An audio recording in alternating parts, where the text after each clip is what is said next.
Blog Talk Radio. Good afternoon, everyone, and welcome to another episode of Light Sports Ramble. As always, our pleasure to come to you this afternoon. I am joined with my co-host, Evan Wotolison. I am Troy Otradovic, and today we have Random Topic Tuesday, Evan, which basically we just take some random topics in the sports world and, eventually any random topics, to be honest with you. We've got today, I know you and I have talked in the pre-chat about some college football stuff today, a little bit about the Heisman, a little bit about some of the BCS Bowl games and some of the college bowl games. But I have to go out, and I think one of the most probably off-the-wall questions today came from one of our fans, who is Ashley, and she is awesome, Evan. You and I have tweeted with her. But I'm going to throw this question out to you, and her question is, have you guys got your Christmas shopping done? So there's the first random topic on Tuesday. Have you got your Christmas shopping done, Evan? No, I am not yet, unfortunately. And I'm a last-minute kind of guy. And me either. I have probably about 10% of it done, so... But no, I thought that was a pretty interesting question for us. We don't share a lot of. We do share a lot, but I'm like you.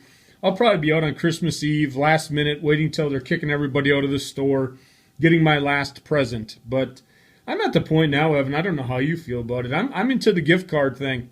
A lot of the people I buy for now, they're not little kids anymore. I have a cute little niece and nephew.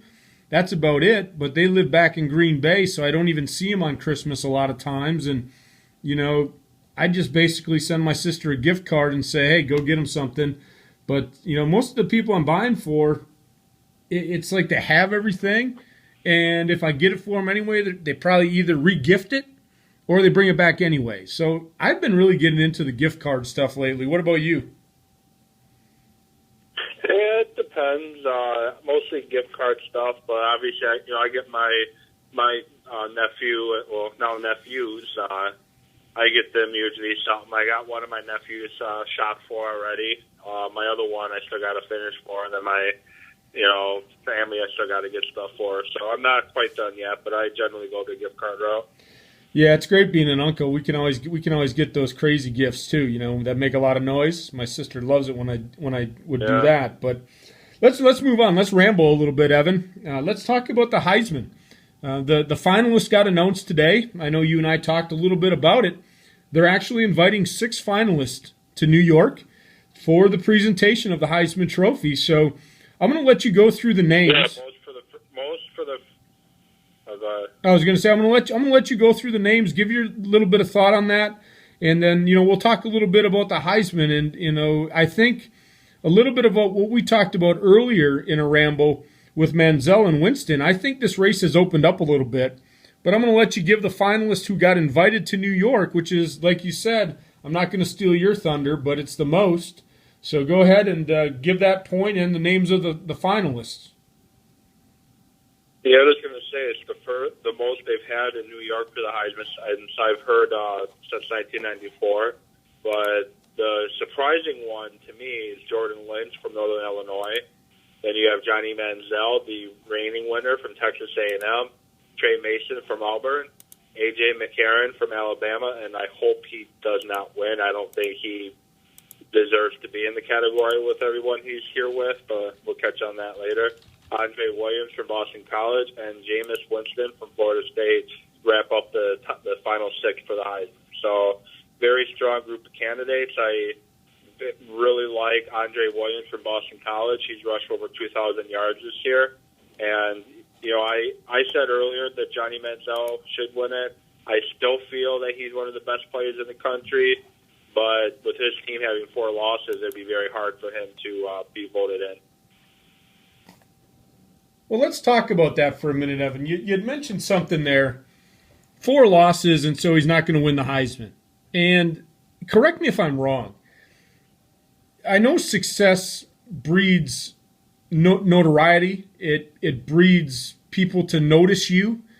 But isn't the Heisman Trophy supposed to be given to the best player in college football? And when I look it's supposed to, but it doesn't work out that way all the time. Like Ken Dorsey won the Heisman, so that should tell you right there who it goes to.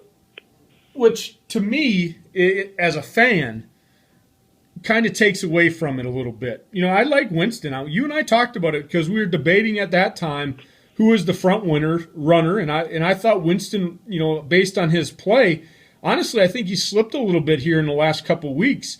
And I'm thinking, with inviting 6 people to New York, maybe this race is a little tighter than we think. What are your thoughts on that? Yeah, I think it could be, because if it was only a 2 or 3 person race, then they would.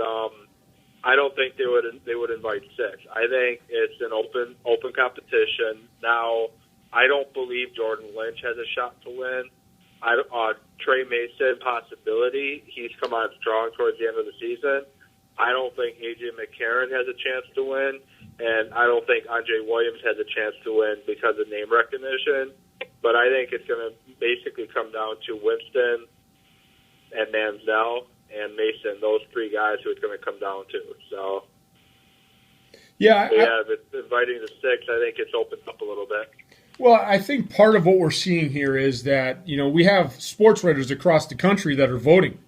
And so you've got Trey Mason, who put up unbelievable numbers in that SEC championship game, which was a nationally televised game. I mean, that pretty much vaulted him up into that group of people. You got the East Coast sports writers who probably know of Andre Williams. I mean, 2,100 yards rushing, that's a lot of yards on the ground. I mean, that's a ton of yards. Yeah. You know, so the East Coast writers probably have him on the ballot. I wouldn't be surprised if he gets some votes, because 2,100 yards in a college season, that is unbelievable. You know, but like you said, not a lot of name recognition. BC not playing in a lot of nationally televised games. You know, and then A.J. McCarron, I'm with you. When I look at this group of 6, and I look at just the body of work, which to me, again, the Heisman Trophy, as a player, he should be 6 out of these people. He should be number 6. I mean, he doesn't have the greatest numbers in the world. Yes, he did lead a team to, the number 1 ranking until the 1 loss. But when you compare the stats and you look at the overall quality of player, I don't think that he's in the top 3. I think he's in number 6 of these people. You know, the Johnny Manziel, you mentioned 4 losses. I mean, the guy, I was reading the article, and he's actually thrown for more yards than last year. The only thing that he went down in is he's way down in his rushing yards and rushing TDs. So that's a little bit different than his Heisman winning year. But, you know, Jordan Lynch, too, coming in, that's a guy from Northern Illinois, which, you know, probably, you know, no recognition whatsoever. But, I mean, the guy has put up total yards. This is total yards, Evan, rushing and passing, 4,574 total yards. Most of anyone on this list. Correct me if I'm wrong. I think 1,800 of that's rushing. Yes, I'll actually, as you're talking, I will take a look in this article. And when I look down, let's see here, Mr. Lynch. He has. I lost it on here. While I'm doing that, though, 1,881 yards rushing. And they say he took the hit when Northern Illinois lost to Bowling Green. Again, when I look at these things, Evan, the losses and the team's success, I understand it. But I'm not saying I agree with it. You know, I'm saying that's the way, in my opinion, that's the way society has went. What means, and you had mentioned, you know, when Paul Hornung won with Notre Dame. He wasn't on the best team in the country. We need to get back. They only won like 1 or 2 games that year. Yeah, if we're going to go back and they're going to change the criteria for the Heisman that you have to be on a winning team, then they need to do that. Because when you're looking at Lynch's numbers, 1,800 rushing yards as a quarterback, and the other thing, too, is he has 46 total touchdowns, which is 5 more than Johnny Manziel, 4 more than Winston. And he's got 22 rushing, 23 passing, and he's also caught one. So the guy has put the ball in the end zone. So it's a good group. When I look at it, as far as moving forward, it'll be interesting to watch that ceremony. And it's nice, though, in my opinion, to see a guy from the Midwest, from Northern Illinois, actually be invited to New York to be mentioned amongst the 6 best players in the country. That's pretty neat. Yeah, that is very neat. I'm glad to see him get the recognition. He didn't get it last year, and he put up really huge stats last year. But it's good to see him get the recognition this year. And I think if they would have beat Bowling Green, because that was their chance on the national stage, I think he would have got more votes. But with that Bowling Green game, I think that hurt him big time. Yeah, again, I agree with you from the standpoint that it hurt him. But personally, I don't agree with the way that it works. I'm still one where when I look at the award, it's given out to the best player in the country. And so when you're looking at it, people argue, well, he doesn't play against the same competition that a McCarron plays against, or a Winston or a Manziel plays against. And I can buy into that argument a little bit. The competition probably isn't as stiff. But, he still put up some huge numbers, Yeah. Consistently across the years. So, but with that said, any last tidbits on the Heisman? Your thoughts on it? Like I said, I was all for Winston. I think I'm still in that corner, but I think it's a lot closer than it was a few weeks ago, just based on the different things that I've seen over the past couple weeks on Saturday. But did you have any last points on the Heisman? I would love to see either Andre Williams win it or Manziel win it for a second year.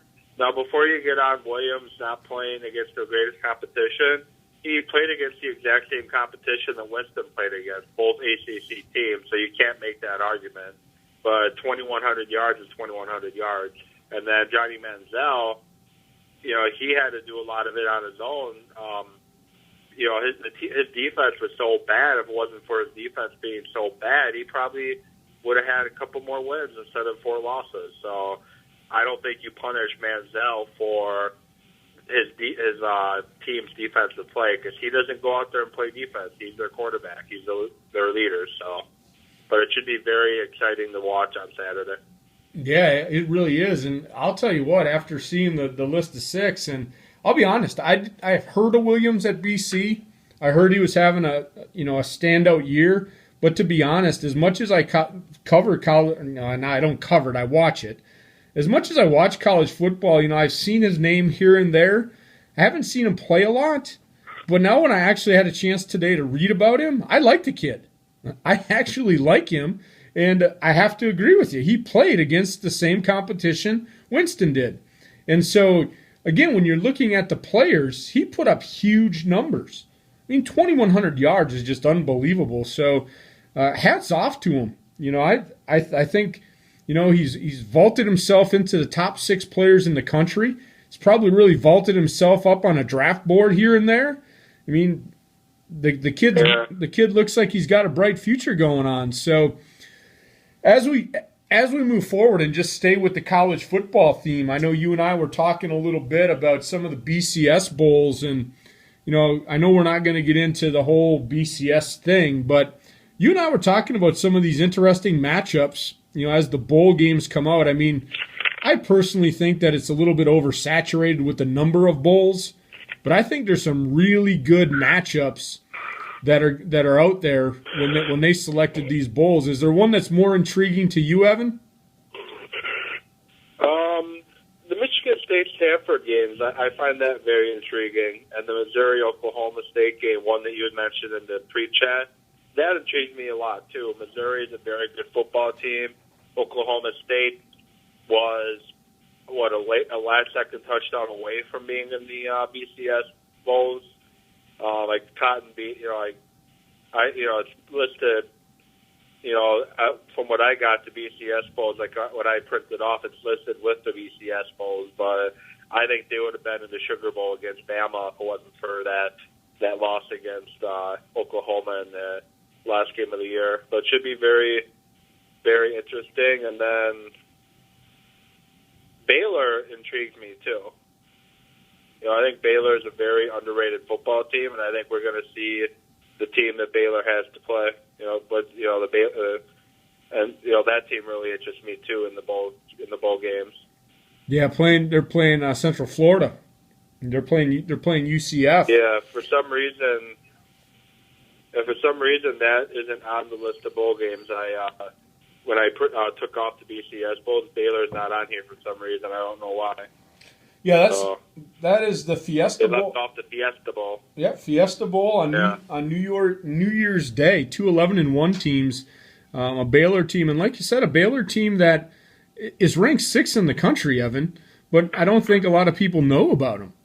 You and I watch college. No, if it wasn't for that Oklahoma State loss that they had, they would have been in conversation with the national championship game with Florida State and Auburn and Bama and all the other teams up there. They would have been right in that discussion, being undefeated in the Big 12. Yeah, exactly. And they've got a really good football team at Baylor.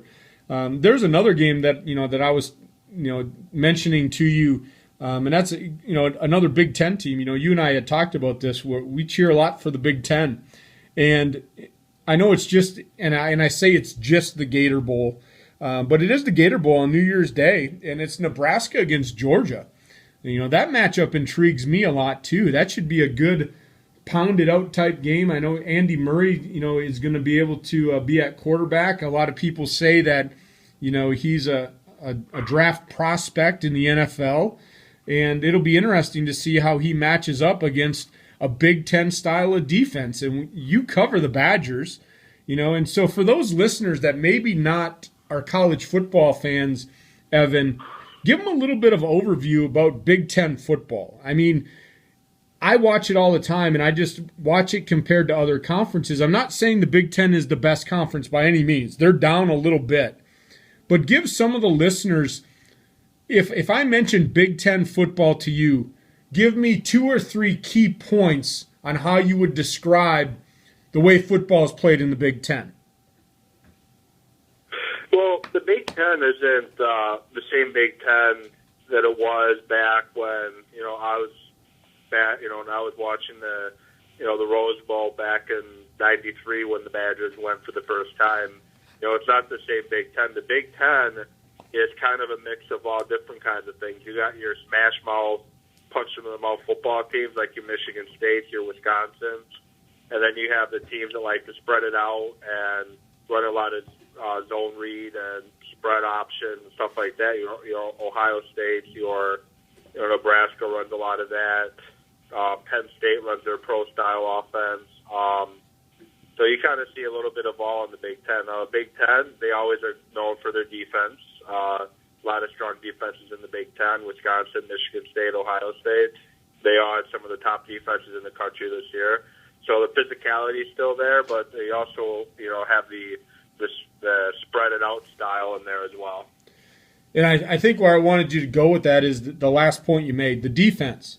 I know every time that I look at a Big Ten conference game, you're always looking at, where are these teams defensively? And, there's some good defensive battles that go on.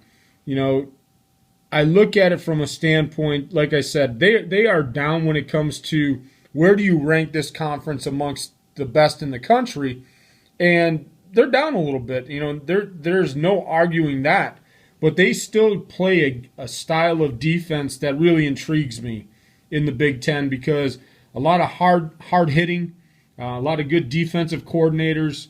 Those teams know each other inside and out, and unfortunately, the Badgers found out the hard way, with a couple losses to Ohio State, but they play good defense, and that's what that intrigues me about that Nebraska-Georgia game, is how is Andy Murray going to, go from the SEC competition to playing against a Big Ten style defense. It'll be interesting to see. I can't wait to watch that game. When you look through, and I made the point, Evan, of so many bowls this year, and living in Pittsburgh, they're going to the Little Caesars Bowl. And so, what is your thought on the actual number of bowl games that are now out there for college football. Basically, you just have to be 6-6 to be able to get into a bowl game. But what's your personal opinion? And for me, this is going to be intriguing because I never asked you this off the air. So I hope I don't catch you off guard. But I just want to get your thought on the number of bowl games that are out there at the end of the season. I think they just have bowl games just to have bowl games, to be honest. They used to, they have the Little Caesars Bowl, they have the Buffalo Wild Wings Bowl, they have the Poinsettia Bowl, they have the Potato Bowl, the Hawaii Bowl. I think they just have in some cases, bowl games just to have bowl games. It's just way too many. Bowl season should be out there for, I would say, teams that finish 7-5 or better. You don't need 6-6 or 6-7 teams playing in bowl games. You really don't. There's just way too many.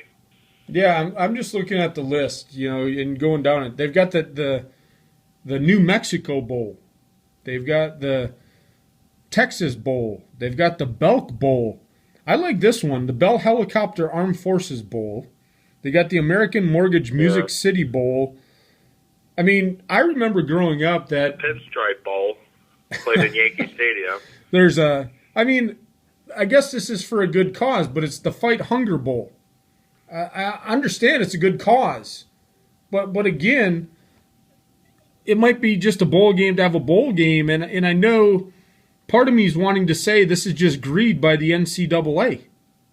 I mean, people, it is. The bowl. Why do you think they resisted the playoffs for so long, and why do you think it took them forever just to finally agree on a 4-team playoff? It's greed. They want money in their pocket. They don't want to.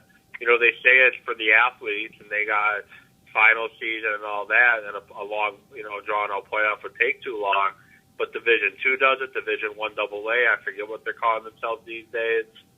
Division III, NAIA, they all have playoff systems, and they seem to work. So. Yeah, and with that in mind, I'm still waiting for Kevin Cunningham, the editor from the Royal Purple, which is from UW Whitewater, to get back in touch with me. We definitely want to try and get him on to talk about Division III playoff football.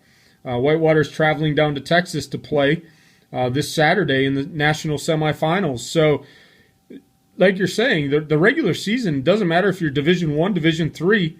There is a day when you can have your first game and you're allowed to play X amount of games. And you're absolutely right. Division II, Division III does it. The subdivision does it. And so why can't Division I do it? I don't know why, and I think it goes about the money. Exactly. It's all about the money. And if we're going truly to say it's about the players, and I'm loving this. I'm glad we brought this up, Evan. This is a great way to end the ramble today. If it's truly about the players, then every team should get an extra bowl game at the end of the year.